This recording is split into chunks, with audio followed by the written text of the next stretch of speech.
I have a question on South Asia. Before that, I have one on the deadliest Israeli strike on Gaza. You talk about this in detail and express your concerns, but at the same time, it looks like you're also supporting the slaughter of innocents in the name of self-defense.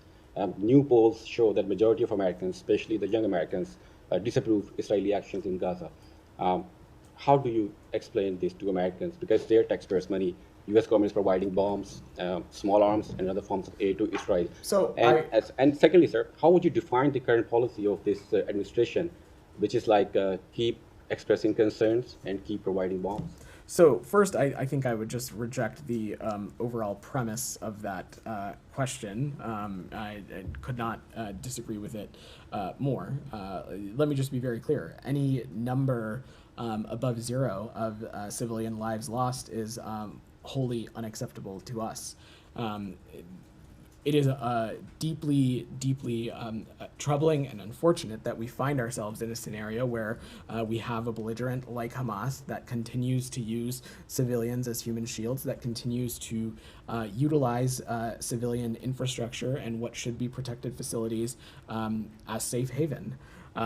But that does not minimize the strategic and moral imperative that Israel has to minimize those civilian casualties. And this is something that we take incredibly seriously. And when it comes to the use of our security articles, the State Department pays close attention and is reviewing very closely potential reports of alleged international human rights law and gross human rights violations through the various existing policies that we have at our disposal, which I've spent a lot of time up here talking about them, as Matt has.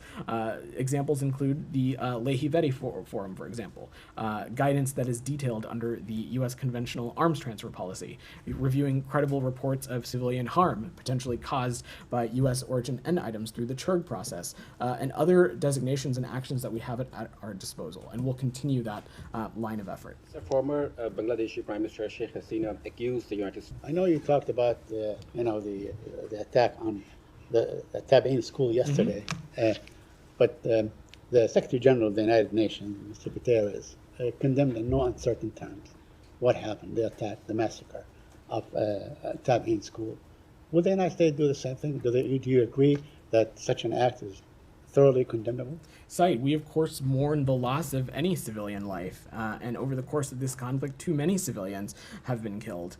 But also, as I said yesterday, the reason that we are even having this conversation is because Hamas continues to have a track record of not just using civilians as human shields, but co-locating itself among civilian infrastructure, co-locating itself among what normally would be facilities that have protected status, but when they become fronts for potential militant operations, certainly they have the possibility to lose their status. That does not minimize or diminish the moral and strategic imperative that our partners in Israel have to take every possible step to ensure that civilian casualties are minimized.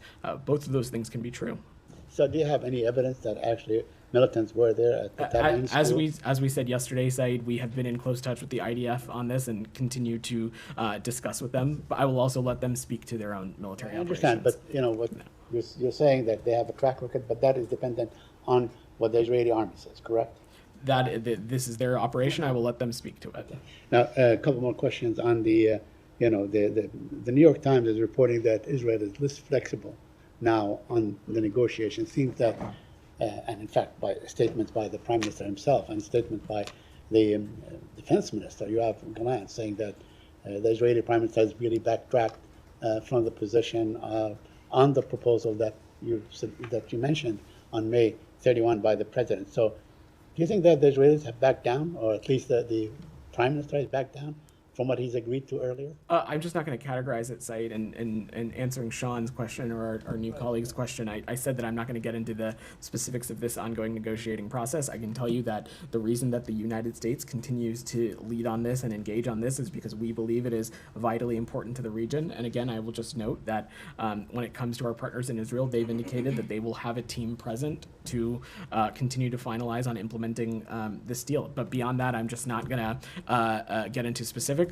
You are welcome to ask, because of course it's your time, but I'm not going to address them. Okay, that's fair. Mm-hmm. Now, the Hamas is saying that they have agreed to the proposal as it was proposed, and there is nothing else to negotiate. Is there anything else to negotiate? Are there details that still need to be negotiated? So me answering that question would be me speaking about the negotiating process from a podium like this, which I think is wholly unhelpful to the process. So I'm just not going to do that. Thank you. Yeah. And then on Israel, you know, you guys have a lot at stake all the time in the region, particularly this week. You know, with these talks that you guys are, you know, really helping push into place, but you also have figures like the National Security Minister in Israel, Ben Gvir, going up on the most explosive piece of real estate in the region, again, the Temple Mount, to what can only be perceived as something that he thinks is his right to impose his policy on something, but that is not the status quo policy that Netanyahu has come out and said, you know, this is not our government policy. Like Netanyahu can only say so much, so can you guys. This is all rhetoric when you condemn actions like that. But these actions have real potential to escalate things in the region. What is your response to what he's doing, like that he's doing this again? And also, is there something the US can do? Can you sanction a figure like Ben Gvir? You know, you are able to sanction other figures in the region. It doesn't matter that he's an Israeli government official. Is there anything that you guys can do to stop this continuing to happen? So on the second part of your question, Camilla, certainly I'm just not going to preview or get into what's possible or not possible, but I would say that we certainly are paying close attention to actions and activities that we find to be a detraction from Israel's security, a contributor to greater insecurity and instability in the region, and that would certainly be the actions that we saw today that Mr.